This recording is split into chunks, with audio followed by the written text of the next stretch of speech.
আমাৰ চাৰিওফালৰ জীৱজগতবোৰ অতি আচৰিত। সচৰাচৰ আমি তেজৰ ৰং ৰঙা বুলিয়ে জানো, কিন্তু আপুনি জানেনে তেজৰ ৰং ৰঙা, নীলা, হালধীয়া আৰু বেঙুনীয়াও থাকে। হয়, আপুনি ঠিকেই শুনিছে, বিভিন্ন ধৰণৰ ৰঙৰ তেজ থকা বিভিন্ন ধৰণৰ প্ৰাণীও আছে। কিয় এনেকুৱা হয় সেই বিষয়ে আজি আমি আলোচনা কৰিম। আহক তেনেহ'লে আগবাঢ়ো আৰু জানো কোনবোৰ প্ৰাণীৰ তেজ এই বিভিন্ন ধৰণৰ ৰঙৰ হয় আৰু কিয় হয়।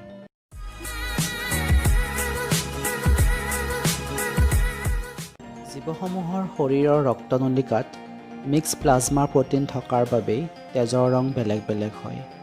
আৰু বিভিন্ন তেজৰ ৰং ৰঙা, নীলা, সেউজীয়া, হালধীয়া হোৱাৰ বিভিন্ন প্ৰ'টিনৰ কাৰণে হয়।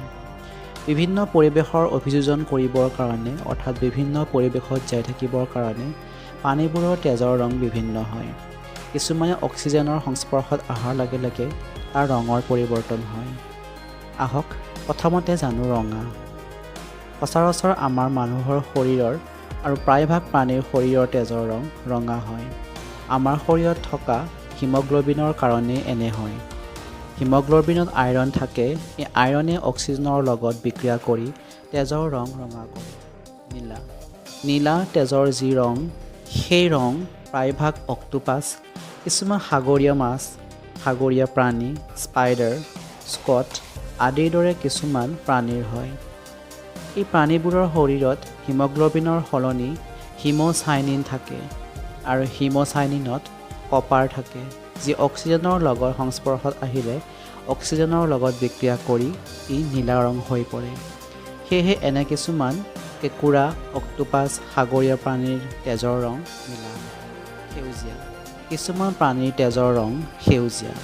কিছুমান সাগৰীয় পেলু, জোক আৰু কিছুমান সাগৰীয় এই ৱৰ্মবিলাকৰ যি তেজ হয় সেয়া সেউজীয়া হয়, কাৰণ এই প্ৰাণীবোৰৰ তেজত ক্ল'ৰ'ক্লৰিন আৰু কিছুমান লিজাৰ্ড অৰ্থাৎ কিছুমান জেঠীৰ তেজৰ ৰঙো সেউজীয়া হয়। সিহঁতৰ বিলভাৰ্ডিন নামৰ এবিধ প্ৰ'টিন থাকে। অৰ্থাৎ ক্ল'ৰ'ক্লৰিন আৰু বিলভাৰ্ডিন নামৰ এনেধৰণৰ কিছুমান পদাৰ্থৰ বাবেই কিছুমান সাগৰীয় প্ৰাণী আৰু কিছুমান জেঠীৰ আৰু জোকৰ তেজৰ ৰং সেউজীয়া হয়। পাৰ্পল ব্লাড বা বেঙুনীয়া তেজৰ ৰং।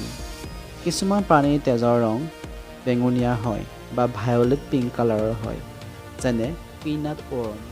এই প্ৰাণীবিলাকৰ শৰীৰত হিমেৰিথিন নামৰ এবিধ পদাৰ্থ থাকে, যি অক্সিজেনৰ সংস্পৰ্শত অহাৰ লগে লগে ইয়াৰ ৰং পাৰ্পল ব্লাড বা ভায়লেট পিংক কালাৰৰ হৈ পৰে।